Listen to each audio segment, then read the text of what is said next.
சொல்வதெல்லாம் உண்மை.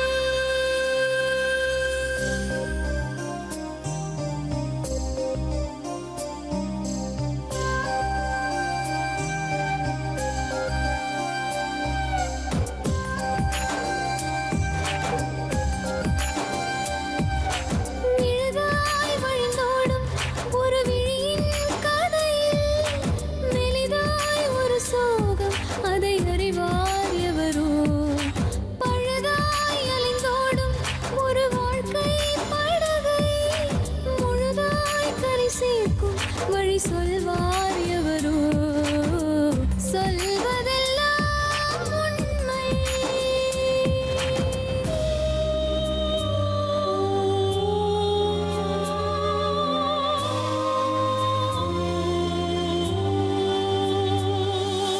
வீட்டில் 4 அறைகளா, தீவு போல் அவை இருப்பதா? பார்க்கும் பார்வையில் குறைகளா, குமுறல்தான் அவர் மொழிகளா? மோதிக்கொண்டது இரு இனம், நீதியை தேடி அலைந்திடும். பாதிப்பென்ன பலன் என்ன, பேசினால் தெளிவாகலாம். முரண்களை நீக்கி வரங்களாய் மாற்றலாம், நிலை மாறலாம் துளி அன்பிலே. சொல்வதெல்லாம் உண்மை உண்மை. சொல்வதெல்லாம் உண்மை.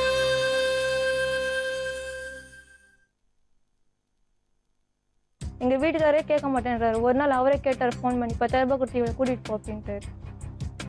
அப்பதான் எங்க வீட்டுக்காரரை பிரிஞ்சு நான் போன காரணமே. உன் வீட்டுக்காரர் அவர்கிட்ட கேட்க சொன்னாரா? 10,000 ரூபாய் கொடுத்து இவளை கூட்டிட்டு போனார். அதான் நான் சொன்னேன், 10,000 ரூபாய் கொடுத்து கூட்டிட்டு பண்றப்ப இன்னொருத்தவங்களுக்கு கூட நீ இதே வார்த்தை நீங்க சொல்லுவ, இதுக்கப்புறம் நான் வாழ மாட்டேன்னு சொல்லிட்டு நான் தனியாக பிரிஞ்சு போயிட்டேன். அவங்க அக்கா வீட்டாண்ட போய் கேட்கக்கூடாது, வேணாண்ட போய் கேட்கக்கூடாது, இவங்க வீட்டாண்டே போய் கேட்கக்கூடாது. இப்போ எங்கே தான் உன்னை பார்க்குதுன்னா அதெல்லாம் எனக்கு தெரியாது, என் பார்க்கவும் தேவை, பேசுறது தேவை, ஒன்றும் பண்ண. அப்போ உனக்கு ஒரு குழந்தைய பற்றி வச்சுக்கிறேன், அந்த குழந்தைக்கு என்ன அப்பா நீ யாரை, அவன் எனக்கு பிறக்கவே இல்லை அப்படின்றது, நீ யாருன்னே தெரியாது அப்படின்னு சொல்கிறாரு. நீ பண்ணதே தப்பு, முறை கிடையாது. இப்போ என்ன ஒரு மூஞ்சி வச்சுட்டு போய் கேட்பாங்க அவங்கள்ட்ட? நீ அதே தானே பண்ண, என்ன தானே கேட்பாங்க அவங்க. 1000 நியாயம் இருக்கு உனக்கு சொல்றதுக்கு. மேடம், கடுவாளு கூட சத்தியமா நான் சொல்றேன், அவங்கள நான் தப்பா நினைச்சதே கிடையாது. அவங்களால தான் வந்து என் குடும்பம் இந்த அளவுக்கு ஆந்து நான் இந்த அளவுக்கு இருக்கிறது எல்லாமே சத்தியமா சொல்றேன். என் கோவத்தை வந்து கலையத்த நீ இதுக்கப்புறம் பாப்ப என்ன பாருங்க. நீங்க உங்க ஃப்ரெண்ட் உங்க நண்பனுக்கு துரோகம் பண்ணலாமா நீங்க? மேடம் நான் பண்ணல மேடம், சத்தியமா சொல்றேன். இப்ப கூட நான் கடுவாளு கூட அவங்கள கண்டிச்சிருக்கணும்ல. அவங்க தான் மேடம் எல்லாமே பண்ணாங்க. என்ன என்ன பண்ணாலும் சரி மேடம், அது மட்டும் முடியாது. நான் சாவ கூட ரெடி. அந்த பொண்ணோட வாழ மாட்டீங்க? அது என்ன இந்த அளவுக்கு பண்ணிட்டு தான் நான் அது கூட வேணும்னு எனக்கு தலையெழுத்தே இல்லை மேடம். அவ்வளோதான், என்ன ஒன்றாலும் பண்ணுங்க தம்பி. நாங்க ஒன்றும் பண்ணறதுக்கு இல்லப்பா, உங்க பசங்களை நினைச்சு பேசுறோம். என் பசங்க நான் இருந்தாலும் 3 பசங்க, இவங்களுக்கு உங்க பையன் ஒண்ணு இருக்கு. நான் இருந்தாலும் எல்லா கேட்டாலும் எங்கள் அக்கா பார்த்துப்பாங்க. பசங்க அந்த பையன் 4 பசங்களை நீங்களா 4 பசங்க இந்த உலகத்துக்கு கொண்டு வந்துட்டு விட்டு எல்லாமே அவங்க ஏற்படுத்தணும் தான் மேடம். நானா அவங்க கிட்ட போயிட்டு நானா எதுவும் சொல்ல, நானா எதுவும் பண்ணல.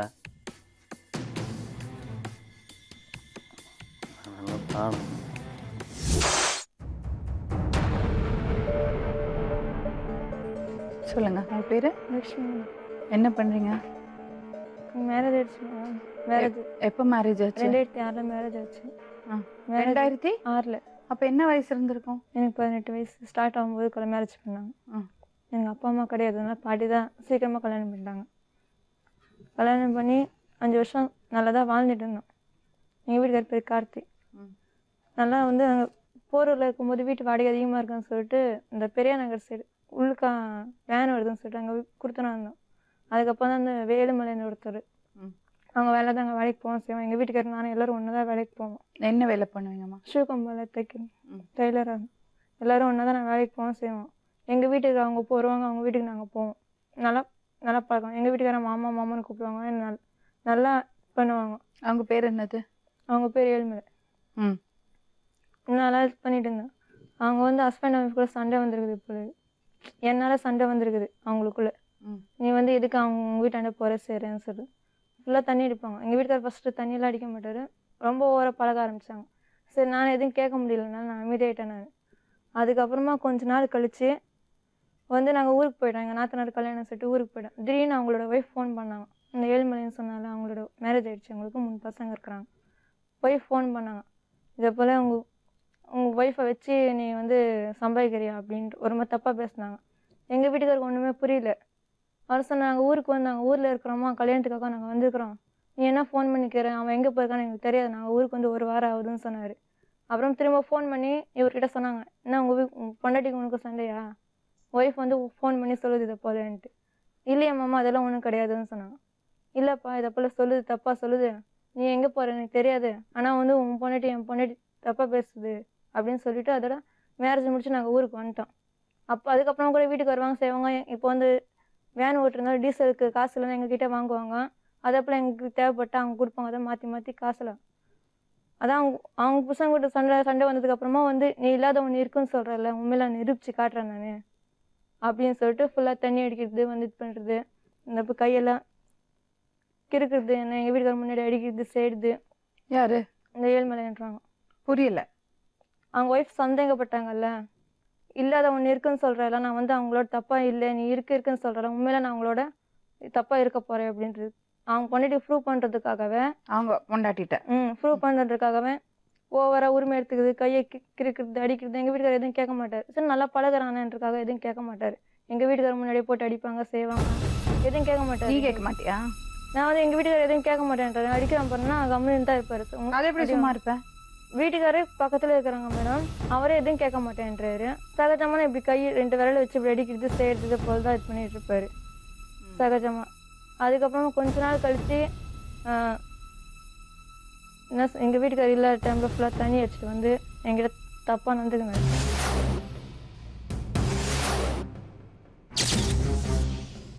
என்னால் சொல்ல முடியாது. அதுக்கப்புறமா கொஞ்ச நாள் கழிச்சு நான் சொல்லிட்டேன், நான் இதை போல் நடந்துச்சு, நான் வந்து இதுக்கப்புறம் உன் கூட என்னால் வாழவும் என்னால் முடியல விட்டு நான் வந்து. அதுக்கப்புறமா சரி, அதுக்கப்புறம் 4 பேர் பேசி பெரியவங்க பேசி நான் மருந்தெல்லாம் குடிச்சு ஹாஸ்பிட்டலில் சேர்த்து அப்புறமா எங்கள் மாமியார் வீட்டுக்கு கொண்டு போய் விட்டு வந்தார். சரி நீ இங்கே இரு, அங்கே இருக்கிறதுனால தேவை பிரச்சனை வருது, நீ அம்மா வீட்டில் இருன்ட்டு. அப்போ நான் எங்கள் அம்மா வீட்டில் தான், எங்கள் மாமியார் வீட்டில் தான் இருந்தேன் திருநெல்வேலியில். திருநெல்வேலிக்கு வந்து ஃபோன் பண்ணி ஒரு நாளைக்கு 50 வாட்டியாவது ஃபோன் பண்ணுவார். ஃபோன் பண்ணி நீ இல்லை நான் சத்துருவேன் செய்வேன் மிரட்டி இது பண்ணுவேன், ரொம்ப இது பண்ணுவார். அங்கே ஊரில் இருக்கிறவங்களாரும் தெரிகிற மாதிரி ஆயிடுச்சு. அங்கேருந்து தெரிகிற மாதிரி ஆகிட்டு அதுக்கப்புறம் சரின்ட்டு அதுக்கப்புறம் அங்கேருந்து வந்துட்டு திரும்ப வந்ததுக்கப்புறமா நாங்கள் வீட்டு வாடகைக்கு இருந்தோம். வீட்டு வசனர் பக்கத்தில் இருக்கிறவங்களாம் பேசி சமாதானப்படுத்தி 2 பேரும் ஒன்றா தான் நாங்கள் வாழ்ந்துட்டு இருந்தோம். நானும் எங்கள் வீட்டுக்காரர் ஃபுல்லாக தண்ணி அடிச்சுட்டு வந்துட்டு ஏழ்மலைன்றாங்க, ஃபுல்லாக தண்ணி அடிச்சுட்டு வந்துட்டு நைட் 10 மணிக்கு கற்றுட்டு நீ ஒருத்தன் பிறந்திருந்தா இப்போ என்கிட்ட வந்து நீ பேசி ஆகணும். ஃபோன் பண்ணி கூப்பிட்டாங்க ஒரு இடத்துக்கு. நான் எல்லாம் வர முடியாது, நீ பேசணும்னு நினச்சேன்னா என் வீட்டுக்கு வந்து நீ பேசு, என் வீட்டுக்காரர் முன்னாடி தனியெல்லாம் நான் வரமாட்டேன்னு சொன்னேன். வெறும் வேஷ்டி மட்டும்தான் கட்டியிருந்தாங்க, ஷர்ட் எதுவுமே போடல. அப்படியே வந்து கது தட்டினார். நாங்கள் 2 பேரும் ஒன்றா தான் இருக்கோம். கது தோணும் என்னன்னா சீடி கொடுக்க வந்தேன் நான், எங்ககிட்ட சீடி வாங்கிட்டு பண்ணேன். வாங்கிட்டு போய் 5-6 மாதம் ஆகுது. அப்போ தான் சீடி கொடுக்க வந்தேன்னு சொன்னாங்க. சரின்ட்டு சீடி வாங்கிட்டு அதுக்கப்புறம் போயிட்டாங்க. அவங்க போனதுக்கப்புறம் திரும்ப ஃபோன் பண்ணி நீ வரையா, நீ இல்லை சத்துருவேன் நான், நீ எது வந்தாலும் என் வீட்டாண்ட வந்து பேச, நான் எங்கேயும் நான் வரமாட்டேன்னு சொல்லிட்டு நான் இது பண்ணிட்டேன். திரும்ப 2வது வாட்டி வந்து கத்தட்டி இருந்தேன். அப்புறம் அக்கம் பக்கத்தில் இருக்கிறவங்களாம் வந்து ஏன் சும்மா கது தட்டிட்டு இருக்க அப்படின்னு கேட்டாங்க. இல்லை ஃபோன் தொலைஞ்சிச்சு காணும்னு சொல்லிட்டு போயிட்டாரு. அதுக்கப்புறம் எங்கள் வீட்டுக்கார நான் இருக்கும்போது அவ்வளோ தைரியமாக துணி ஷர்ட்டு கூட போடாமல் வந்து இவ்வளோ தைரியமாக பேசுகிறான், நல்ல டைமில் அவன் என்னென்ன பண்ணியிருப்பான் அப்படின்ட்டு ரொம்ப எங்களுக்குள்ளே சண்டை வர ஆரம்பிச்சது. அதுக்கப்புறமா ரொம்ப சண்டை வர ஆரம்பிச்சு. அதுக்கப்புறம் இதுக்கு மேலே வேலைக்கு ஆகுதுன்னு சொல்லிட்டு நான் தனியாக எங்கள் பாட்டி, நான், என் தம்பி, என் தங்கச்சி, என் பொண்ணு எல்லோரும் நாங்கள் பெரிய நகரில் வீட்டில் வாடகைக்கு இருந்தோம். தனியாக நாங்கள் இருந்தோம்.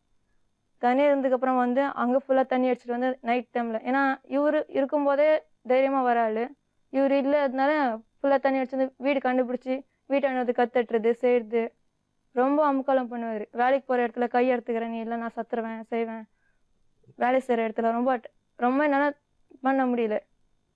சரி வேறு வழி இல்லாமல் தான் வந்து தனியாகவும் நெட் பண்ண முடியல. எங்கே போனாலும் முன்னே அடுத்துட்டு நானே எடுத்துருவேன்னு சொல்லி பிளேடு கையில் வச்சுட்டு போகிறேன். எனி டைம் பிளேடு அடிச்சு ஃபுல்லாக தண்ணி அடிச்சுட்டு வண்டி எங்கே நான் கொண்டு போய் விட்டுருவேன், வண்டியில் ஏறலான்னு சொல்லிட்டு அந்த இடத்துல போட்டு அடிப்பார். வண்டியில் ஏறலான்னா அதே இடத்துல போட்டு அடிப்பார். ஆனால் நான் யார்கிட்டையும் நான் சொல்ல, எல்லாருக்கும் பொறுத்த வரைக்கும் நான் தப்பானால தான் நான் தெரிகிறேன். ஆனால் யார்கிட்ட என்னால் எதுவும் சொல்ல முடியல ஓப்பன். ஏன்னா என் வீட்டுக்காரர்கிட்ட நான் ஓப்பனாக சொல்லிட்டேன், நான் மொத்தங்கிட்ட என்னால் சொல்ல முடியல. என் வீட்டுக்காரர் நான் புரிஞ்சுக்கினேன் சரின்ட்டு லாஸ்ட் டைமில் சொல்லிட்டு போனார், சரி நீ வந்து மனசு மாறுற வரைக்கும் நீ தனியாக இரு, அதுக்கப்புறம் கொஞ்ச நாள் கழிச்சு நான் வந்து வாழ்றேன். உனக்கும் வீட்டுக்காரருக்கும் நல்ல ரிலேஷன்ஷிப் இருந்ததா? அந்த ஊர்ல எங்களை பார்த்து எல்லாரும் பொறாமைப்படுவாங்க. எப்படிம்மா இந்த ட்ராப்ல விழுந்த நீ? எதுக்கு அந்த அந்த பையனுக்கு இவ்வளவு இடம் கொடுத்த? நான் கையில கிழிக்கிறான் அடிக்கிறான்னு சொன்னப்பவே அவங்ககிட்ட கேட்டேன்ல இடம் கொடுத்தேன்னு. வந்து எங்க வீட்டுக்காரர் முன்னாடியே தான். இப்போ வந்து நாங்க தனியா வீட்டுக்காரர் இருக்கட்டும், உனக்கு ஒரு சுயமரியாதை இருக்குல்ல, சகஜமா தான் பேசுவாங்க. அப்புறம் எப்படி உள்ள வந்து தப்புன்னாவ? அதான் மேடம் ஃபுல்லா தண்ணியில அடிச்சிட்டு வந்தேன். அப்போ கூட எங்களுக்குள்ள எந்த இதுவும் கிடையாது. நான் சொல்லி எங்க வீட்டுக்காரர் ஓப்பனா சொல்லிட்டு நான் வந்து நல்லா சந்தோஷமா தான் வாழ்ந்துட்டு இருந்தோம். அதுக்கப்புறம் கூட எங்க வீட்டுக்காரர் நான் சொல்லிட்டேன், எங்க வீட்டுக்காரர் நான் ஓப்பனா நான் சொல்லிட்டேன். எங்க 2 பேரும் சேர்ந்து வாழ ஆரம்பிச்சோம். எங்க வீட்டுக்காரர் முன்னாடியே ஒரு டைம் ஃபுல்லா சரியான சண்டை வந்துட்டு இருக்கு. இதுக்கு மேல நீ வீட்டுல எல்லாம் படிக்காத, நீ ஏந்திரின்னு தான் எழுப்ப போனேன். எங்க வீட்டுக்காரர் முன்னாடி என்கிட்ட தப்பா நடந்துக்க பார்த்தாரு. அது எங்க வீட்டுக்காரர் தெரிஞ்சு அது ஒரு பிரச்சனை ஆகி மருந்து குடிச்சு என்னால என்ன பண்றதுன்னு எனக்கு தெரியல. எங்க வீட்டுக்காரே கேட்க மாட்டேன்றாரு. ஒரு நாள் அவரே கேட்டார் ஃபோன் பண்ணி, 10,000 ரூபாய் கொடுத்து இவளை கூட்டிட்டு போ அப்படின்ட்டாரு. அப்பதான் எங்க வீட்டுக்காரர் பிரிஞ்சு நான் போன காரணமே. உன் வீட்டுக்காரர் அவர்கிட்ட சொன்னாரா? 10,000 ரூபாய் கொடுத்து இவளை கூட்டிட்டு போனாரு. அதான் நான் சொன்னேன், 10,000 ரூபாய் கொடுத்து கூட்டிட்டு பண்றப்ப இன்னொருத்தவங்களுக்கு கூட நீ இதே வார்த்தை நீ சொல்லுவேன், இதுக்கப்புறம் நான் வாழ மாட்டேன்னு சொல்லிட்டு நான் தனியா பிரிஞ்சு போயிட்டேன். எங்களை பார்த்து எல்லாம் புறம்படுவாங்க. அப்படி இருப்போம் நாங்க 2 பேரும். எல்லா வேலையும் கூட ஹெல்ப் பண்ணுவாரு. அந்த மாதிரி வீட்டுக்காரர் யாருக்குமே கிடைக்கவே மாட்டாங்க. என்ன லாஜிக் சொல்றேன்னு எனக்கு புரியல. இவராலதான் மேடம் எல்லா ப்ராப்ளம் வந்து. இவ்வளவு நல்ல மனுஷன் சொல்ற, 10,000 ரூபாய் கொடுத்து கூட்டிட்டு போக சொன்னா. அதான் லாஸ்ட்ல இதுக்கப்புறம் இவர் காசு கொடுத்து பழகிட்டாரு. நல்லா காசு கொடுத்து நல்லா பழகிட்டாரு. ஃபுல்லா தண்ணி அடிக்குது செய்யுது. அவரை வந்து நல்லவராக இருந்தாலும் அப்படியே டோட்டல் ஆப்போசிட்டா மாத்திட்டாரு ஃபுல்லாவே அவர் பக்கமாவே. அதுக்கப்புறமா தனியா நான் தான் சொன்னேன். அதுக்கப்புறமா வந்து வேற வழி இல்லாம தான் சரி சேர்ந்து வாழ வேண்டிய சூழ்நிலை ஆயிடுச்சு. சேர்ந்து வாழ்ந்தா நல்லதான். என் கூட நல்லா வாழ்ந்துக்கிட்டா இன்னொரு பொண்ணோட தொடர் வச்சுக்கிறேன். அதாவது எனக்கு தெரியாது. நாங்கள் எல்லாரும் ஒன்றா வேலைக்கு போனோம். வித்யான்ற பொண்ணோட தொடர் வச்சுக்கிறேன். அது எனக்கு தெரியாது. அதுக்கப்புறமா வந்து எனக்கு மாசமாகி நான் வந்து வேலைக்கு போக முடியாமல் வீட்டில் இருந்துட்டேன் நான். அந்த ஹஸ்பண்ட்ல ஒரு குழந்தை இருக்குல்ல உனக்கு? பொண்ணு இருக்கு. அது என் கூட தான் இருக்கு. அதுக்கப்புறம் மாசமாகி நான் வீட்டில் இருக்கும்போது ஃபர்ஸ்ட் வீட்டுக்கு வருவார், வந்து போவார் செய்வார். இப்போ 5 நாளுக்கு ஒரு வருது, 10 நாளுக்கு ஒரு வருது. ஒரு டைம் மாதம் கணக்கு கூட அவன் வரமாட்டார் வீட்டுக்கு. நான் கேட்பேன், என்ன இப்போலாம் அடிக்கடிக்கு ஃபர்ஸ்டெல்லாம் இப்போ வரவே மாட்டேன்ற சரி. நான் வண்டியில் படுத்திருந்தேன், எங்கள் அக்கா வீட்டாண்ட படுத்திருந்தேன் அப்படின்னு சொல்லுவார். அதையும் நம்பினேன். இப்போ வந்து குழந்தைக்கு 1 வயசு ஆகுது, அப்போ கூட எந்த இதுவும். அதுக்கு பையன் சரி வந்து இங்கே இருந்தாலும் வீட்டுக்கு வர முடியலன்னு சொல்கிறாரு. 10 மணி ஆயிடுது வேன் விட்டு வர்றதுக்கு. அங்கேருந்து வரும்போது போலீஸ்காரங்க மடக்கிடுறாங்க, என்னால் வர முடியலன்னு சொல்லுவார். சரி நம்ம இங்கே இருந்தால் தானே நம்மளுக்கு வந்து அவரால் வீட்டுக்கு வர முடியல, நம்ம பக்கத்துலேயே போய் இருக்கலாம் அப்படின்ட்டு பெரிய நகரில் திரும்ப வாடகைக்கு இருந்து பெரிய நகரில் இருந்து. அவங்க முதல் புருஷன் அவர் வந்து திருநெல்வேலி ஊருக்கு போயிட்டாங்க. எனக்கு அவருக்கு கையெழுத்து வாங்கிட்டார், டைவர்ஸ் கையெழுத்து வாங்கிட்டு அவருக்கு இன்னொரு மேரேஜ் பண்ணி மாசமாக இருக்காங்க. ஒய்ஃப் குழந்தை வந்துருச்சுன்னு தெரியாது மேடம் எனக்கு. அதே இடத்துல வாடகை இருந்தேன். அதுக்கப்புறம் தான் நான் பார்த்தேன் அந்த 2 பசங்க எங்கள் வேனில் ஏறி போனாங்க ஒரு நாள். நான் கேட்டேன், அவங்க எப்படி இங்கே வந்துருந்தாங்க வாடகைக்குன்னா? அது அவங்களா வந்து இருந்தாங்க அப்படின்னு சொன்னார். நீ தானே வீடு பார்த்து வச்சேன்னு சொன்னதுக்கு, இல்லை எனக்கு என்ன சம்மந்தம், நல்லா வீடு பார்க்கவே இல்லைன்னு சொன்னார். வீடு பார்த்து வச்சு 2 வருஷம் ஆகுது. அந்த 2 வருஷமா அவங்க வீட்டில் தான் இருந்திருக்கிறாரு. குடும்பம் பண்ணுறது எல்லாமே அங்கே தான் பண்ணிட்டு இருக்காங்க. ஆனால் வந்து என்கிட்ட அவங்க வீட்டில் வேற யாரும் இல்லையா? அவங்க அம்மா இருக்கிறாங்க, ஒரு தங்கச்சி இருக்காங்க, 2 பொண்ணு வரும். அப்போ அது 3வது. 3வது. அவங்க அம்மா தெரிஞ்சது எல்லாமே பண்ணிக்கிறாங்க. அந்த பொண்ணுக்கு எல்லாமே தெரியும். ஃபர்ஸ்ட்டு கல்யாணம் 3 பசங்க இருக்காங்க. 2வது என்னை மேரேஜ் பண்ணி எனக்கு ஒரு பையன் இருக்கிறது, மாசமாக இருக்கிறது எல்லாமே அந்த பொண்ணுக்கு தெரியும். எல்லாமே தெரிஞ்சிருந்து அந்த பொண்ணு பண்ணியிருக்காங்க. நீ பண்ண தானே அவளும் பண்ணா? இப்போ என்ன வேணும்? அவர் இப்போ சொல்கிறத வந்து நான் அந்த பொண்ணு காலி விழுந்து கேட்டு இவங்க காலி விழுந்து கேட்டேன். எனக்கு வந்து ஏற்கனவே ஒரு வாழ்க்கை போச்சு, இருக்கிற ஒரு வாழ்க்கையாவது காப்பாற்றிக்கணும். நான் இதுக்கு மேலே நான் என்னால் இது பண்ண முடியும்னு சொல்லிட்டு காலையில் வந்து நான் அவ கூட தான் வாழுவேன் நான். சரி மால்டேஷன் போய் கம்ப்ளைண்ட் கொடுத்தேன். கம்ப்ளைண்ட் கொடுத்தா கூப்பிட்டு விசாரிச்சாங்க. கூப்பிட்டு இனிமேல் நான் இங்கே போக மாட்டேன், என் பொண்டாட்டி கூட நான் சந்தோஷமாக குடும்பம் பண்ணுறேன்னு சொல்லிட்டு எழுதி கொடுத்துட்டு வந்தார். எழுதி கொடுத்து வெளியே வந்ததுக்கப்புறமா நீ ஸ்டேஷனுக்கு வந்துட்டேன், இனிமேல் நான் உங்க கூட எப்படி வாழ்கிறேன் நான் இனிமேல் வாழ மாட்டேன்னு சொல்லிட்டு அப்போல்லாம் சுத்தமாக வீட்டுக்கு வரது கிடையாது. ஃபுல்லாக எங்கே தான் தங்குறது செய்யுது. அது கேட்கும் போதெல்லாம் அடிக்கிறது. நீங்கள் வந்து இங்கே ஏன் வந்து கேட்குற செய்கிற, அவங்க அக்கா வீட்டாண்டே போய் கேட்கக்கூடாது, வேணாண்டே போய் கேட்கக்கூடாது, இவங்க வீட்டாண்டே போய் கேட்கக்கூடாது. இப்போ எங்கே தான் உன்னை பார்க்குறதுன்னா அதெல்லாம் எனக்கு தெரியாது, ஏன் பார்க்கவும் தேவை பேசுறது தேவை ஒன்றும் பண்ணது. அப்போ உனக்கு ஒரு குழந்தைய பற்றி வச்சுக்கிறாங்க, அந்த குழந்தைக்கு என்ன அப்பா நீ யாரை அவன் எனக்கு பிறக்கவே இல்லை அப்படின்றாரு, நீ யாருன்னே தெரியாது அப்படின்னு சொல்கிறாரு. நீ பண்ணதே தப்பு, முறை கிடையாது. இப்போ என்ன ஒரு மூஞ்சியை வச்சுட்டு போய் கேட்பேன் அவங்கள்ட்ட? நீ அதே தானே பண்ணேன்னு தானே கேட்பாங்க அவங்க. 1000 நியாயம் இருக்கு உனக்கு சொல்றதுக்கு. உன் வயசு அப்படி, ஏதோ நடந்தது, அட்ராக்ஷன் வந்தது, முடிஞ்சது, போச்சு, தொலைஞ்சு போச்சுன்னு விட வேண்டியதானே? அதுக்கப்புறம் எதுக்கு அவரோட மறுபடியும் தொடர் வச்சு? அதை கேளுங்க மேடம்ன்றேன். ஃபுல்லா அந்த அவர் பார்க்கும்போது ஃபுல்லா தண்ணி அடிச்சுன்னா ஒரு சைக்கோக்கும் அவருக்கு வித்தியாசமே இருக்காது. போலீஸ்ல பிடிச்சு கொடுக்கணும். இந்த பொண்ணு என்னெல்லாம் சொல்லி ஏமாத்திருக்காங்க. படிக்கிறியாம்மா நீ? மடி அழாதேம்மா, அழுக நிறுத்து. என்ன பேரு உங்களுக்கு? வித்யா. ஒன்னா வேலை செய்றீங்களா? எல்லாரும் ஒன்னதான் ஃபர்ஸ்ட் வேலை செஞ்சுட்டு. உங்களுக்கு தங்கச்சி இருக்காங்களா? தங்கச்சி ஒண்ணு. அம்மாக்கு தெரியுமா அந்த விஷயம்லாம்? எல்லாமே தெரியும். நேற்று நைட்டு கூட நான் சொல்லாத ஒரு வார்த்தை சொன்னேன்னு சொல்லி எங்கள் வீட்டுக்கார கூப்பிட்டு வந்து அவருக்கு எனக்கு பிரியற காரணமே முக்கால்வாசி இவங்கள தான். நான் வந்து அந்த வார்த்தை சொல்லவே இல்லை. அந்த வார்த்தை நீ சொன்னா உன் பொண்டாட்டின்னு சொல்லிட்டு கூப்பிட்டு வந்து அவங்களோட தான் வாழ்ந்துட்டு இருக்காங்களா? இவங்களோட தான் இப்போ இவங்க வீட்டில் தான் இருக்கிறார் ஃபுல்லாவே. வித்யா,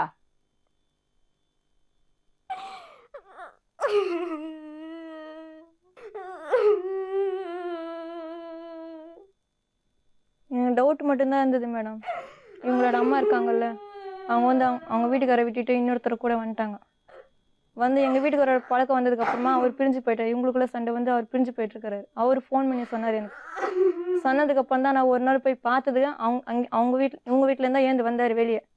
ஏன் இங்கேருந்து ஏந்து வந்தேன்னு கேட்டது தான் அவ்வளோ அடி அடிச்சாரு. நான் சிரிக்கிறாங்க, என்னை அடிக்க அவங்க சிரிக்கிறாங்க. உங்க வீட்டுக்காரங்க என்னப்பா பிரச்சனை? இது யார் உங்களுக்கு மனைவி? என்ன பிரச்சனை? இந்த புள்ள என்ன இப்படி உட்காந்து அழுதுட்டு இருக்கா? என்ன விஷயம்? அக்கா மாமா தான் பேசணும் மேடம். இவங்களா தான் வந்து உன்னை லவ் பண்ணுறான் அப்படி இப்படின்னு சொன்னதே இவங்க தான் ஃபஸ்ட்டு. நான் அந்த வார்த்தையை வந்து தப்பாக நான் யூஸ் பண்ணவில்லை. அக்கா மாமான் தான் கூப்பிட்டு பழகிருந்தேன். இவங்களும் எங்கள் வீட்டுக்கு வருவாங்க, நானும் அவங்க வீட்டுக்கு போவேன், எங்கள் ஒய்ஃபு கூட்டின்னு போவேன், இவங்களும் வருவாங்க வீட்டுக்கு லீவ் டைமில். இவங்களா தான் அது போல் பண்ணாங்களே. நானாக சொன்னேன்னா இங்கேயே நான் தூக்க மாட்டேன் கூட சேர்த்துறேன். நானும் அக்கான்ற தவிர நான் வேறு எதுவும் பேசலை. அவங்கள தான் ஃபஸ்ட்டு சொன்னாங்களே. அதுக்கப்புறம் மேடம் அவங்க லவ் பண்ணுறேன்னு சொன்னாங்க. அதுக்கப்புறம் தான் மேடம் அவங்களா பேச ஆரம்பித்தாங்க. நான் எதுவுமே பேச மாட்டேன். நான் தான் உன்னை கெடுத்துட்டேன், நீ எதுவுமே பண்ணவே இல்லை அப்படிதான். நான் உன் அக்கான்னதை விட்டு வேற எதனா பேசிக்கிறேன் தப்பா? நீ யாருன்னே தெரியாது, அந்த குழந்தை எனக்கு பிறக்கவே இல்லை அப்படின்னு. ஹலோ, எக்ஸ்கியூஸ் மீ, எப்படின்னா வேணா நீ ஒரு கதை சொன்ன, அதை கேளுங்க. அவர் என்ன இன்னும் சொல்லுவார், நான் யாருன்னே தெரியாதுன்னு கூட சொல்லுவார். அப்படியெல்லாம் சொல்லல. நீ என்கிட்ட என்ன சொன்ன? நீ எந்த தப்பு பண்ணல, அவர் தான் டார்ச்சர் பண்ணி உன் புருஷன்ட்ட இருந்து பிரிச்சாரு சொல்லி. வீட்டுக்கார முடியும், நீ என்கிட்ட தப்பா நடந்துக்கல.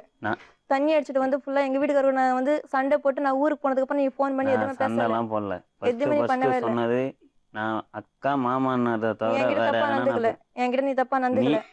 என்கிட்ட நீ தப்பா நடந்துக்கல. நீ சொன்னவனே தான், நீயா தானே அதை ஏற்படுத்தின. நான் பண்ணனா? நான் எதனா உன்னை தப்பா நான் பேசிக்கிறேன். அதான் சொல்றேன். வேன்ல வராங்க மேடம், அக்கா மாமா அண்ணா 2 பேருமே ஒன்னா தான். அதான் நான் தான் உன்னை வந்து கெடுத்தேன், நீ எதுவுமே நான் பண்ணவே இல்லை அப்படிதானே? வரும்போது 2 பேருமே ஒன்னா தான் வருவாங்க. அவர் முன்ன உட்காருவாரு, இவங்க பின்னாடி உட்காந்து வருவாங்க வண்டியில. இவங்களா தான் என்ன இது பண்ணது. ஆனா எதுவும் பண்ணல மேடம். அப்ப உங்களுக்கு கல்யாணம் இருந்தது இல்ல? ஆமா மேடம், 3 பசங்க மேடம். அப்ப தப்புன்னு சொல்லி ஒதுங்கி இருக்க வேண்டியதானே? தப்பு நடந்து போச்சு, எல்லாம் முடிஞ்சுது. நீங்க உங்க பொண்டாட்டியை பிரிஞ்சுட்டீங்க, இவங்களும் பிரிஞ்சுட்டாங்க, சரியா? இப்ப மறுபடியும் எதுக்குப்பா இது? சொல்லுங்க. அடுத்தாலாம் இல்லை மேடம், என் பசங்க அந்த அக்கா வீட்டில் இருக்கு மேடம். பசங்களை பார்த்துக்கணும்னு சொல்லிட்டு தான் நான் அவங்க கிட்ட கேட்டேன், என் பசங்க பார்த்துக்கிறியான்னு. அவ்வளோதான், வேற எதுவும் தப்பான இதெல்லாம் இல்லை மேடம். இந்த பொண்ணை என்ன பண்ணுவீங்க அவளை கல்யாணம் பண்ணா? நான் எதுவும் பண்ணுற போல இல்லை மேடம். அவங்க எப்போ என்னை வந்து இன்னும் போய் பேசிட்டாங்க மேடம். இதுக்கப்புறம் வந்து அவங்களுக்கும் எனக்கும் ஒத்து வராது. அப்போ அந்த குழந்தை சின்ன பொண்ணு இல்லை, இவ வாழ்க்கையை எங்க கெடுக்குறீங்க? என்னப்பா பிரச்சனை? உங்களுக்குள்ள ஏதாவது தொடர்பு இருக்கா இல்லையா உங்க 2 பேருக்குள்ள? இவ சும்மா பழி போடுறாளா? இல்லை மேடம், அவங்க வீட்டை வந்து 2 வாட்டி போலீஸ் வந்து இதுதான் மேடம் இது பண்ணது. ஃபர்ஸ்ட் ஒரு வாட்டி மதுரை ஸ்டேஷன்லேருந்து இட்டுன்னு வந்தார். உங்களுக்கும் அவங்களுக்கும் தொடர்பு இருக்கா இல்லையா? தொடர்பு இருக்குது மேடம். இவங்க அப்புறம் என்னங்க பேசுறீங்க? சொல்லியா நீங்க உங்களுக்கு கல்யாணம் ஆனதெல்லாம் உங்கள்கிட்ட தெரியும் மேடம். சொன்னீங்க. அதுக்கு என்ன சொன்னா அவன் என்ன சொன்னா அதுக்கு? அவங்களாம் எதுவும் சொல்ல மேடம், நானாக தான் சொன்னேன். நீங்க என்ன சொன்னீங்க? எதுக்காக உங்களை கல்யாணம் பண்ணறதுக்கு ஒத்துக்கிட்டா அவள்? எதனால ஒத்துக்கிட்டா கொஞ்சம் சொல்ல முடியுமா? அவதான் சொன்னாங்களா உங்களை லவ் பண்றேன்னு? நீங்க தான் போய் சொன்னீங்களா? ஏன் இந்த பொண்ணை பிடிச்சிங்க? அப்படி இல்லை மேடம், பசங்களுக்கு நான் சொல்லி தான் மேடம் பேசினாங்க. இந்த 2 மாதம் 3 மாதம் எங்களால் தான் பிரச்சனை வந்தது. இந்த ஊருக்கு வந்ததுக்கப்புறமா அவன் கூட சந்தோஷமாக தான் குடும்பம் பண்ணியிருந்தாரு. மாதம் வந்து குழந்தை பிறந்தா சந்தோஷமாக தான் இருந்தார். இந்த பெரிய நகர் வந்ததுக்கப்புறம் தான் எங்களுக்கு சண்டையே. நீ பேசாத தயவுசெய்து கம்முன்னு. என் கூட நல்லா குடும்பம் பண்ணிட்டு நீ எப்படி இன்னொருத்தவங்களோட நான் வச்சுருப்பீங்க? எதுவும் பண்ணல. உனக்கு ஒன்று நான் தாலி கட்டல, எதுவும் பண்ணல. தாலி கட்டலையா? என் வாழ்க்கை சீரழிச்சது நீ தான். அக்கான்றதை தவிர வேற எதனா உங்ககிட்ட நான் பேசியிருப்பேனே? இதை எப்படி சரி பண்ண போறீங்க நீங்க? இந்த குழப்பத்தை எப்படி சரி பண்ண போறீங்க? உங்க எல்லார்ட்டையும் தான் நான் கேக்குறேன். பண்ணற தப்பெல்லாம் பண்ணிட்டு இப்படி உட்காந்து அழுதா தப்பிச்சிடலாமா? எதுக்கு இப்படி ஏமாத்துறீங்க? ஏமாத்தணும். அப்புறம் எப்படி இதுக்கு தைரியம் வருது, மனசு வருது? இப்ப உங்க வாழ்க்கையில குழப்பமே இல்லையா? குழப்பம் இருக்கா இல்லையா? இதை எப்படி சரி பண்ண போறீங்க? யாரோட வாழறதுக்கு விருப்பம் உங்களுக்கு? உண்மையை சொல்லுங்க. யாரோட வாழறதுக்கு விருப்பம்? 3 பசங்களை பார்த்துட்டு அவங்க இருக்கிறான்ட்டாங்க மேடம். நான் எனக்கு வீடுலாம் இப்போ இல்லை, அதனால தான் அவங்க வீட்டில் இருக்கேன். அப்ப இவங்க மேடம் அப்ப இவங்க இவங்க தான் மேடம். இவங்க வந்து என்னென்னமோ பண்ணுறாங்க, அது வந்து நம்மளுக்கு தெரில. என்ன பண்றாங்க? அது தெரில மேடம். அவங்க வந்து ஒரு நைட்டு கூட என்னை நிம்மதியாக தூங்க விட்டதில்லை. நான் ஒரு சவாரி போகிறேன்னா, வண்டி ஓட்டுறேன் நான் சவாரி, இதுக்கு பொங்கல் டைமில் சவாரி போயின்னுக்கிறேன். இவங்க எத்தனை வாட்டி ஃபோன் பண்ணாங்க மட்டும் கேளுங்க மேடம். என்னை வண்டி ஓட்டவே உள்ள. அதனால் ஒரு கம்பத்தில் ஆச்சு லெஃப்ட் சைடு இருக்கிற ஆள் இறந்துருப்பார். ஒரு கல்யாணம் பண்ணாரு, அது பிரச்சனையாச்சு, அதை விட்டாரு, இந்த பொண்ணோட வாழ்ந்தாரு, குழந்தை இவங்களால தான் மேடம். சரி, ஏதோ ஒண்ணு குழந்தையாச்சு, ஒன்னா வாழ்ந்துட்டு இருக்கும்போது இந்த பொண்ணுக்கு என்ன வேலை அந்த குடும்பத்துல? எப்படி இந்த பொண்ணு சேர்த்துக்கலாம்?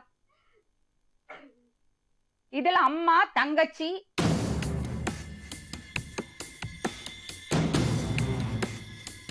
கிட்ட இப்ப உட்கார்ந்து அழுத என்ன பிரயோஜனம்? இன்னொரு பொண்ணோட வாழ்க்கையை கெடுக்கிறோம்னு ஞாபகம் இருக்கணும். சின்ன வயசுல இவ்வளவு குழப்பம். எல்லாரும் சின்ன பசங்க.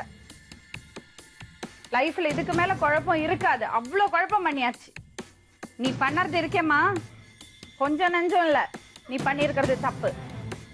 இன்னும் ஒரு பொண்ணுக்கு கஷ்டம் கொடுக்கறதுல அப்படி ஒரு சந்தோஷம். அவன் ஏழுமலை வந்து சொல்லியிருப்பாரு, அவ சரியில்லை, நீ ஒன்னதான் எனக்கு பிடிக்கும்னு. அவ்வளவுதான். அதுல ஒரு சந்தோஷம், ஒரு சாடஸ் ஆட்டிடியூட். 2 பொண்டாட்டியை விட்டுட்டு இப்ப 3ஆவதா வந்திருக்காரு, நம்ம சேர்த்துக்க கூடாதுன்னு யோசிக்கணும். உங்க அம்மா யோசிச்சிருக்கணும். எதுக்குமா இந்த பொண்ணோட வாழ்க்கை இப்படி கெடுத்துட்டு இருக்கீங்க நீங்களே? நாங்க யார் வாழ்க்கையும் கெடுக்கல மேடம். அவங்களாதான் இது பண்ணிட்டு இருக்காங்க. தேவையில்லாம எங்க பசங்க மேல இது பண்ணிட்டு இருக்காங்க. அவங்க யாரு? அந்த மாதிரி அந்த பொண்ணு அந்த மாதிரி தான் பண்ணிட்டு இருக்கு மேடம். ஏழுமலை சொல்லிட்டாரு உங்க பொண்ண கல்யாணம் பண்ண போறாருன்னு. ஏழுமலை சொல்லிட்டா நான் கல்யாணம் பண்ண போறேன்னு. ஆமா, தொடர்பு இருக்குன்னு சொல்லிட்டாரு. அவனு கல்யாணம் ஆயிடுச்சுன்னா மேடம், ஃபர்ஸ்ட் எனக்கு இந்த பொண்ணு இருக்குதுன்னா எனக்கு தெரியாதுங்க மேடம். ஃபர்ஸ்ட் கல்யாணம் ஆயிடுச்சுன்னு உங்களுக்கு தெரியாதா? கல்யாணம் ஆயிடுச்சு, ஆனா அந்த பொண்ணு இல்ல. ஆனா இந்த இப்போ இருக்குது அந்த பொண்ணு தெரியாது மேடம் எனக்கு.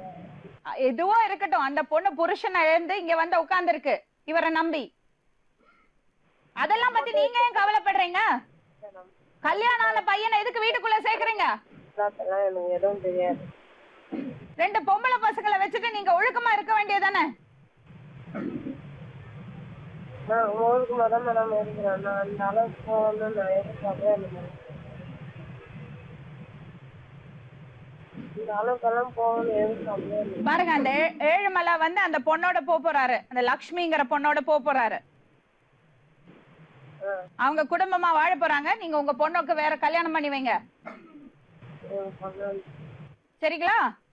சரிங்க மேடம். பொண்ணோட வாழ்க்கையை கெடுத்துடாதீங்க. சரிங்க மேடம். பசங்களுக்கு தெரியலன்னா பெரியவங்க சொல்லி கொடுக்கணும். அவ்வளவுதான் மேடம். நான் சரி. சின்ன பொண்ணு, அந்த பொண்ணோட வாழ்க்கையை ஏன் கெடுக்குறீங்க? நான் எதுவும் சொன்னாக்காக நான் எல்லாமே அதுதான் ஒரு குழந்தைங்களோட. அவங்களுக்கு தெரியாதா இது உங்களுக்குள்ள இருக்கிற ஏற்பாடா? ஆ? பா, இதுல அழுக வேற. தயவுசெய்து ஆயிரத்தி அன்னைக்கு அப்புறமா அச்சு சொல்லிட்டு போய். சரிப்பா, முடிவு பண்ணிட்டீங்களா? அவங்களோட போய் வாழுங்க. உங்க 3 பசங்களே அவங்க பாத்துப்பாங்க. சரியோ தப்போ பண்ணிட்டீங்க. நீங்க உங்க குடும்பத்தை பிரிஞ்சுட்டீங்க, அவங்க குடும்பத்தை பிரிஞ்சுட்டாங்க. இனிமே நீங்க 2 பேரும் ஒன்னா வாழ பாருங்க. இனிமையாச்சும் அந்த பசங்க நிம்மதியா இருக்கட்டும் ப்ளீஸ். பசங்களுக்காக கொஞ்சம் உங்களோட சுகத்தை எல்லாம் விடுங்க. நான் பசங்களுக்கோசம் தான் இருக்கிறேன் மேடம். என் பசங்க தான் எனக்கு முக்கியம். அப்ப இந்த அம்மா என்ன ஆவாங்க? அது அவங்களா வந்து இது பண்ணது தான் மேடம். என்ன வந்து என்னென்ன பண்ணமோ என்ன எல்லாமே பண்ணிட்டாங்க மேடம். என் கம்பெனியில் வந்து ஒரு வண்டி நிறுத்திட்டாங்க ஸ்கூலுக்கு போகிற மானத்துக்கு. அது இப்போ பேரண்ட்ஸ் எல்லாம் பார்த்தாங்கன்னா என் வண்டியில் யாருன்னா பசங்க அனுப்புவாங்களா? நீங்க பசங்களை கூட்டிட்டு போறீங்கல்ல, நீங்க ஜாகிரதையா இருக்கணும்ல. 3 பசங்களை வச்சுட்டு இங்க உட்காருங்க. எழுமல 3 பசங்களை வச்சுட்டு எப்படி நீங்க பொறுப்பு இல்லாம நடக்கலாம்? மேடம் கடுவாளு கூட சத்தியமா நான் சொல்றேன், அவங்கள நான் தப்பா நினைச்சதே கிடையாது. அவங்களால தான் வந்து என் குடும்பம் இந்த அளவுக்கு வந்து நான் இந்த அளவுக்கு இருக்கிறது எல்லாமே சத்தியமா சொல்றேன். என் கோவத்தை வந்து கலையத்த நீ இதுக்கப்புறம் பாப்ப என்ன பாரு. நீங்க உங்க ஃப்ரெண்ட் உங்க நண்பனுக்கு துரோகம் பண்ணலாமா நீங்க? நான் பண்ணல மேடம், சத்தியமா சொல்றேன். இப்ப கூட அவங்க அவங்கள கண்டிச்சிருக்கணும்ல. அவங்க தான் மேடம் எல்லாமே பண்ணது. நான் கடுவாளு கூட அவங்கள நான் தப்பா நினைச்சு பேசுனதே கிடையாது. மீதி பசங்க எல்லாம் கூட விளாட்டா பேசுனா கண்டி இவங்க கிட்ட அக்கான்ற வார்த்தை தவிர வேற எதுவுமே பேசுனது கிடையாது. நானு ஆனா என்ன இந்த அளவுக்கு நிக்க வச்சிட்டல நீ, இதுக்கு நீ பின்னாடி பதில் சொல்லுவ. எழுமல் அங்க வந்து உட்காரு. அந்த குழந்தைக்கு பதில் சொல்லு. உட்காருங்க. அதுவும் அனாதையா நிக்கணுமா? எங்க நீங்க இப்படி பண்ணறதுனால எவ்வளவு பசங்க எவ்வளவு கஷ்டப்படுறதுங்க யோசிச்சு பாத்தியம்மா? நீ 2 புள்ள பெத்து வச்சிருக்கல, அதுங்க கதி என்ன? ஆயிரத்து அந்த வெளில போய் ஆயுதம் வந்து இங்க பேச சொன்ன இங்க ஆயுதங்கள்லாம் இருக்கக்கூடாது. ஃபர்ஸ்ட் அவங்க வீட்டான போலீஸ் இருந்தா அந்த பசங்களை அசிங்கம் வந்ததுதான் மேடம். எது வந்தாலும் இதுக்கு யார் என்ன சொன்னாங்கன்னு தெரியல. அவரை கொஞ்சம் வரவையாம்மா. ஏம்மா உனக்கு சொன்னவரா? பாரு உன் மேல தப்பு அதை போலே பண்ணாத, சத்தியமா சொல்றேன். ஆனா நல்லது கிடையாது இதெல்லாம். எழுமல அதுக்கப்புறம் தான் உங்களுக்கு அவங்களோட தொடர்பாச்சா? இல்ல மேடம், எனக்கு வந்து அவங்க 2 வருஷமா தெரியும் மேடம். 2-3 வருஷமா நம்ம வண்டில வந்து 5 வருஷம் ஆகுது மேடம். இவங்க எல்லாம் ஒன்னா வேலைக்கு வந்தாங்க, ஒன்னா தான் போவோம் வருவோம். இவங்க வந்து இவங்களா இது பண்ணது. அவங்க கிட்ட ஒன்னா நானா சொன்னேன் பசங்க இது பழகுது. அப்பா உங்க வாழ்க்கையில இருக்கிற குழப்பத்தை நான் சரி பண்ண முடியாதுப்பா. இது என்னை மீறி போனது. இதுல எனக்கு உடன்பாடே இல்லை. இதுக்கு மேல குழப்பம் இருக்க முடியாது. ஒரே ஒரு விஷயம் நான் உங்கள்கிட்ட சொல்லுவேன். நீங்க எடுத்துக்கிட்டீங்கன்னா உங்களுக்கு நல்லது, உங்க பசங்களுக்கு நல்லது. உங்களுக்கு பசங்க மேல ஒரு கடமை இருக்கு. கண்டிப்பா அவங்க மேல ஒரு துளி அக்கறை இருந்தா 2 பேரும் தப்பு பண்ணிட்டீங்க. அவ சின்ன பொண்ணு, அவளுக்கு இன்னொரு வாழ்க்கை அமையும். இவளுக்கு அப்படி கிடையாது. இன்னும் பசங்க இல்ல இவள்கிட்ட 2 குழந்தை இருக்கு கையில. உங்கள்ட்ட 3 குழந்தை இருக்கு. தயவு செஞ்சு உங்களுக்குள்ள இருக்கிறது கருத்து வேறுபாடுகள் எல்லாம் தூக்கி போட்டு ஒன்னா வாழுங்க. அவ்வளவுதான் நான் சொல்வேன். பசங்களுக்காக ஒன்னா வாழுங்க. நீங்க பண்ண தப்பெல்லாம் சரி பண்ணோம்னா இது ஒரே ஒரு வழிதான். அவங்க என்ன அது போல பண்ணல மேடம், கொஞ்சம் நெஞ்செல்லாம் என்ன பண்ணல. நீங்களும் நல்ல துரோகம் பண்ணிருக்கீங்க. நீங்க உங்க நண்பருக்கு துரோகம் பண்ணிருக்கீங்க. நீங்க என்ன செஞ்சிருக்கணும்? அவங்க தப்பு பண்ணாலும் நீங்க செஞ்சிருக்க கூடாது. 2 பேரும் சேர்ந்து தப்பு பண்ணிருக்கீங்க. 2 பேரும் அந்த தப்ப சரி பண்ணுங்க ப்ளீஸ்.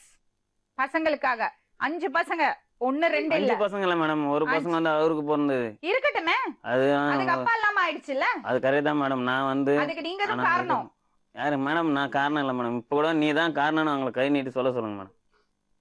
நீ தான் காரணம், நீ தான் என்ன எல்லாம் பண்ணன்னு சொல்லுங்க. பாருங்க, நீங்க 2 பேரும் சேர்ந்து வாழுங்க. அந்யோன்யமா ஒத்து போங்க.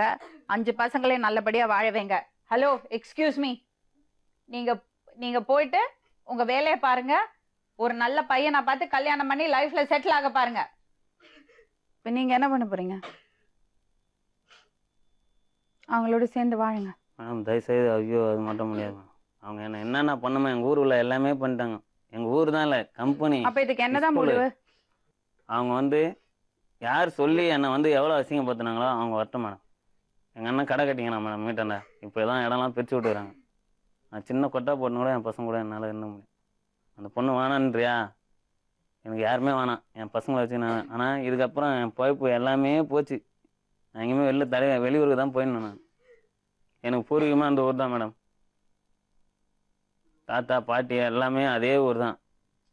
அவங்க மூஞ்செல்லாம் மூவி தேடியா நான் போகிற வழியாக எனக்கு செத்துடலாம். அவங்க நிலைமையில இருந்து யோசிச்சு பாருங்க மேடம். நான் இத்தனை வாட்டி சொல்கிறேன், நேற்று கூட போயிட்டு உட்காந்து பேசிட்டு வரேன் மேடம். மறுபடியும் அந்த பொண்ணு விட்டாண்ட போயிட்டு நீங்கள் ஏண்டி அவனை என்னமோ உடம்பு வச்சுட்டு பணம் சம்பாதிக்கிறீங்களா அந்த வார்த்தை நான் சொல்லவே இல்லை நீங்கள்? யாரு பாரு, நான் அந்த வார்த்தை மேல நான் மேலும் சொல்லவே போய் இல்லை சொல்லிங்க இருக்காத. என்ன நீ அந்த வார்த்தை நான் சொல்லவே நீயா இல்லை. தான் இங்க வந்த, நீயா வந்த கூட சரி. ஆனா உன் மேல சின்ன என்ன ஒரு விஷயம்னா, இந்த குழந்தை தான் நீ காரணம் காரணம். வேற என்ன நீ தப்பு பண்ணல சொல்லு. சொல்லு, நான் பேப்பர் என்ன பேச்சு தப்பு பண்ண கேட்கணும் சொல்லு. நீ பேசு, நீ தானே வந்த, நீ சொல்லு. நான் அப்புறமா நான் சொல்லிடுறேன். சொன்னது யாரு? என்ன சொன்னது? அந்த எனக்கு பொண்ணோட தெரியாதா? ரெண்டாவது அப்பா தான் சொன்னாரு. நீ என்ன? என்னப்பா பேசு, நீ தான் பேசணும். இத பாருங்க, இந்த பொண்ணு இப்ப பிரச்சனை பண்ணாரு. அந்த பொண்ணோட போனீங்கன்னா அந்த பொண்ணு கொஞ்ச நாள் கழிச்சு கேஸ் கொடுக்கும், அது பிரச்சனையாகும். இப்படியே போயிட்டு இருக்கும். நான் சொல்றது கேளுங்க, லைஃப்ல செட்டில் ஆயிடுங்க. தப்பு பண்ணுறது பண்ணியாச்சு, லைஃப்ல செட்டில் ஆயிடுங்க. அப்பதான் உங்களுக்கு நிம்மதி. ஓகே, 2 பேர் குடும்பம் பிரிஞ்சிடுச்சு, தப்பு பண்ணியாச்சு, அதை சரி பண்ணிடுங்க. அவ எதுக்கு சண்டை போட்டா, எதுக்கு பண்ணான்னா உங்க மேல இருக்கிறது நீங்க விட்டுட்டு போயிடுவீங்களோன்னு பயத்தினால பண்ணா. அதை புரிஞ்சுங்க, முடிவெடுங்க. இந்த பொண்ணோட வாழுங்க.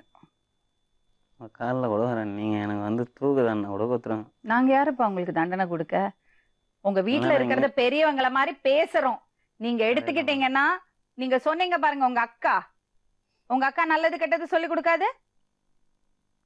அக்கா என்ன சொன்னாங்க? அவங்களாம் எதுவுமே தெரியாது மேடம். தெரியாது. தெரிஞ்ச மாதிரி தெரிஞ்சதுனால நான் உங்களுக்கு சொல்லி கொடுக்குறேன். தெரிஞ்ச என்ன சொல்லுவாங்க? உங்க அக்கா இந்த விஷயம் தெரிஞ்ச என்ன சொல்லுவாங்க? அதைத்தான் நான் உனக்கு சொல்லி கொடுக்குறேன். உங்க மேல அக்கறை இருக்கிறதுனால உங்க வாழ்க்கை நல்லா இருக்கணுங்கிறதுக்காக. இந்த மாதிரி தப்பு நீங்க பண்ணக்கூடாதுங்கிறதுக்காக, இத பாக்குறதவங்க யாராவது இப்படி தப்பு பண்ணிட்டு இருக்காங்கன்னா பண்ணாதேங்கிறதுக்காக. செத்து கூட போயிடுவேன் நான் கண்டி. உங்க கூட இதுக்கப்புறம் வந்து நான் இருக்கிறேன்னா நான் மனசுனே கிடையாது.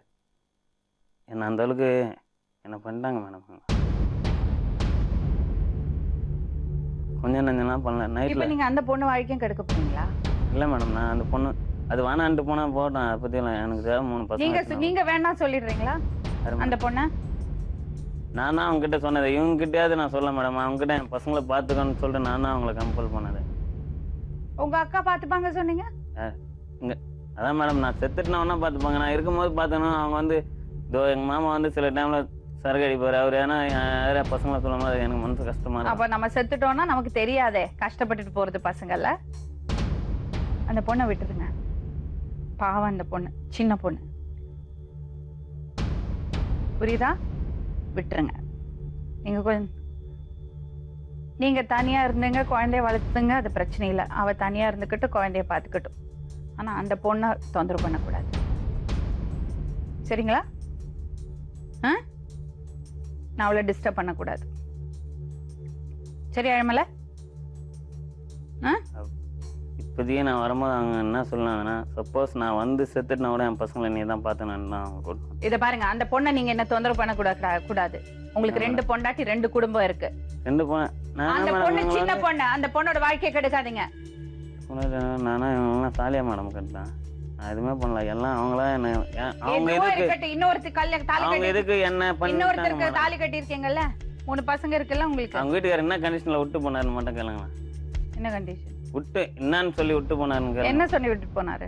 நீங்க தான் கேளுங்க மேடம். இந்த பாருங்க தம்பி, எனக்கு நான் சொல்றேன் கேளுங்க. நீங்க அவங்களோட வாழ விருப்பப்படல, நீங்க தனியா வாழுங்க. ஆனா அந்த பொண்ணை தொந்தரவு பண்ணக்கூடாது. அந்த குழந்தை யாரோட குழந்தை? அப்போ நீ பேசாத, அவங்களுக்காக தான் பேசுறது. அந்த பொண்ணை தொந்தரவு பண்ணக்கூடாது, சரியா? அவங்களுக்கு எந்த டிஸ்டர்பன்ஸும் உங்கள்ட்ட இருந்து இருக்கக்கூடாது, சரிங்களா? ஓகேயா? ஏழுமலை, அக்கா தங்கச்சிங்களோட தானே பிறந்தீங்க. அந்த பொண்ணுக்கு என்ன பிரச்சனை வரக்கூடாது. உங்க வீட்டுல ஒரு பொண்ணுக்கு இந்த நிலைமை வந்தா நீங்க சும்மா இருப்பீங்களா? சும்மா இருப்பீங்களா? சொல்லுங்க. யாராவது ஒருத்தர் 2 கல்யாணம் பண்ணி பொண்ணு உங்க வீட்டு பொண்ணோட வந்து இருந்தான்னா சும்மா இருப்பீங்களா? சும்மா இருப்பீங்களா? இருப்பீங்களா மாட்டீங்களா? அந்த பொண்ணை விட்டுருங்க. ஓகே, நன்றி, கிளம்புங்க. இது பாரு லக்ஷ்மி, சட்டப்படி என்ன நடவடிக்கை எடுக்கணுமோ எடுங்க. நீ ஆரம்பிக்காதே. இது பாரு, இங்க பாரு, இங்க பாரு. விடாப்பிடியா அவர் இருக்கிறனால ஒன்றும் பண்ண முடியாது. இந்த 2 மாசமா தான் இந்த பொண்ணோட தொலை வச்சுக்கிறேன் கேட்டதுனால தான் மேடம் பிரச்சனையே. 1000 விளக்கங்கள் சொல்லலாம். ஆனா தாலியே கட்டல சொல்லும் போது நம்மளால எதுவுமே சொல்ல முடியாது. அதுக்காக தான் தவறான உறவுகள் வச்சுக்க கூடாதுன்னு சொல்றது. எல்லாம் நல்லபடியா போச்சுன்னா ஓகே. இப்படி கை கழுவி விட்டுட்டு போனா லிவிங் டுகெதர் அதை ஃபேஸ் பண்றதுக்கான தைரியம் இருக்கணும். அப்போ இதுக்காக தான் ஒரு கமிட்மெண்ட், ஒரு தாலி, ஒரு 100 பேருக்கு முன்னாடி தாலி கட்டுறது, ஒரு கமிட்மெண்ட் எடுத்துக்கிறது எல்லாம் இதுக்காக தான் வச்சிருக்காங்க. இப்ப கேக்குறான் பாத்தியா, நான் தாலியை கட்டலையேன்னு. என்ன பண்ண முடியும் நம்மளால? அந்த மாதிரி ஒரு ரிலேஷன்ஷிப்புக்குள்ள போனீங்கன்னா அதோட விளைவுகளை எடுத்துக்கிறதுக்கு தயாரா இருக்கணும்.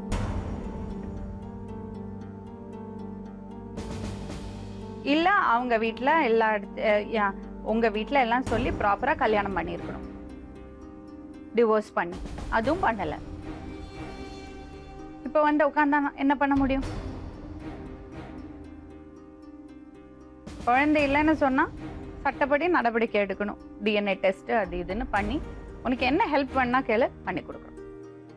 சரியா? குழந்தை அவரோட தானே ஒத்துக்கினாரு நேத்து. இப்போ ஒத்துண்டு இருக்காரு. ஓகே, அதுக்கப்புறம் இது பாரு, இங்க பாரு லக்ஷ்மி, நிரந்தர தீர்வு வேணும்னா நீ காவல்துறை முகாந்திரமா போய். நான் போயிட்டேன், 2 வாட்டி போயிட்டேன் மேடம் மெடிடேஷனுக்கு. கூட சேர்ந்து வாழ்றேன் தான் எழுதி கொடுத்துட்டு வந்திருக்காரு. 2 வாட்டி எழுதி கொடுத்துட்டு வந்தது, கூட சேர்ந்து வாழ்றேன் தான் எழுதி கொடுத்துட்டு வந்தது. இவங்க எங்கே போனாலும் காசு கொடுத்துட்டு வந்துடுறாரு மேடம். என்கிட்ட பணம் இல்லை, அவர்கிட்ட பணம் இருக்கு. தைரியமா ஃபேஸ் பண்ணுங்க. வேற என்ன பண்ணாரு? 2 வாட்டி எதாவது சொல்லிட்டு வந்தாரு. என் பொண்ணுகிட்ட தான் அப்போ வந்து இன்னொரு 4 பேர் சேர்ந்து அடிச்சாங்க. நான் வந்து குன்றத்தூர் ஸ்டேஷன் ஃபோன் பண்ணி கூப்பிட்டதுக்கு நீங்க கிளம்புங்கம்மா.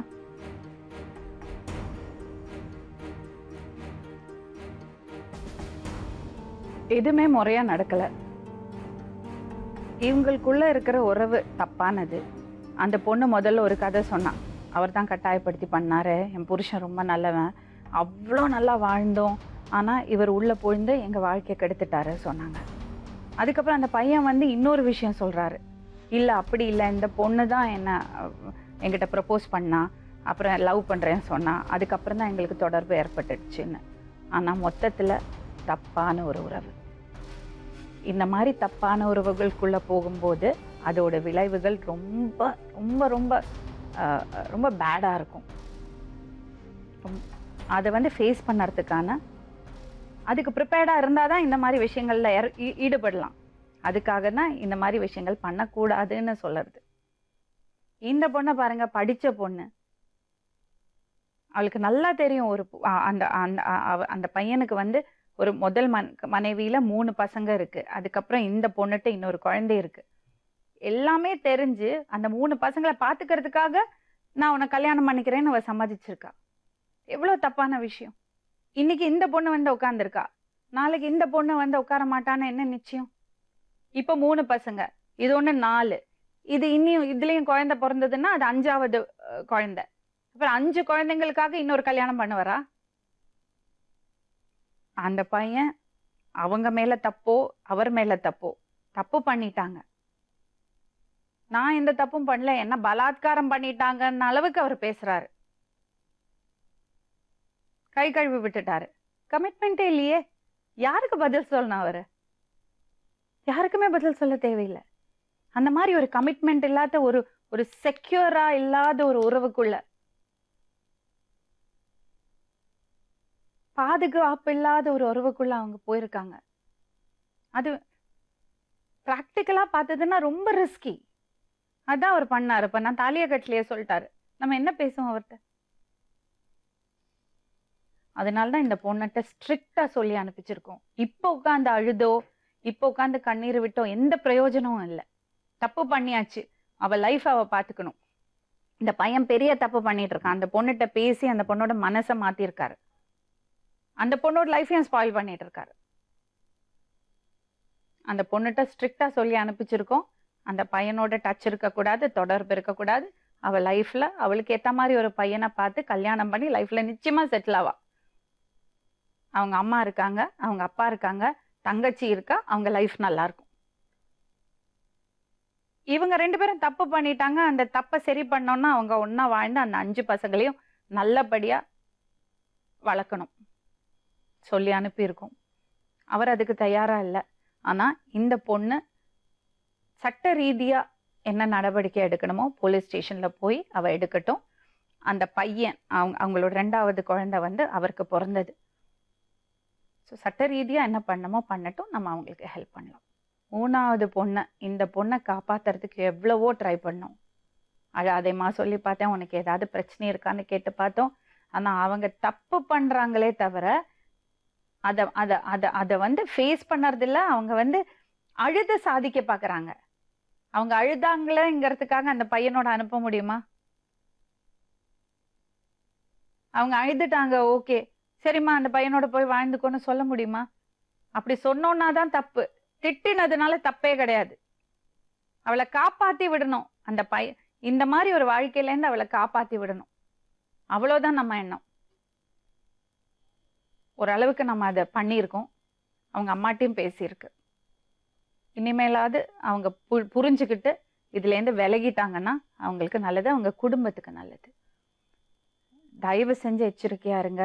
அன்னாட வாழ்க்கையை ஓட்டுறதே பெரிய பாடா இருக்கு. எந்த லெவல்ல நம்ம இருந்தாலும் சரி, அதுக்குள்ள இப்படி பிரச்சனைகள், குழப்பங்கள், பசங்களை வளர்க்கறதுக்கு அவ்வளோ டைமும் அவ்வளோ பேஷன்ஸும் பொறுமையும் தேவைப்படுது. அது இல்லாம இந்த பசங்க வளர்ந்தாங்கன்னா நாளைக்கு பெரிய பசங்களாகும் போது, பெரியவங்களாகும் போது அவங்க மனநிலை எப்படி இருக்கும்? எந்த மாதிரியான சிட்டிசன்ஸை நம்ம உருவாக்கிட்டு இருக்கோம்? இந்த மாதிரி டிஸ்டர்ப்டு சைல்ட்ஹுட் இருக்கிற பசங்களோட மனநிலை எப்படி இருக்கும்? அதுக்கு யாரு பொறுப்பு? எச்சரிக்கையா இருங்க, குடும்பத்தை பார்த்துக்குங்க. நம்ம கடமை பசங்களை கூட்டிட்டு வந்து இந்த உலகத்துக்கு கொண்டு வந்துட்டோம்னா அவங்கள நல்லபடியா வளர்த்து பெரியவங்களாக்குறது நம்ம கடமை. நம்ம உதாரணமா வாழணும். தப்பு பண்ணியிருந்தா கூட அதுல இருந்து மீண்டு வந்து லைஃபை கண்டினியூ பண்ணணும். நாளை மறுபடியும் இன்னொரு உண்மை சம்பவத்துடன் உங்களை சந்திக்கும் வரை நன்றி.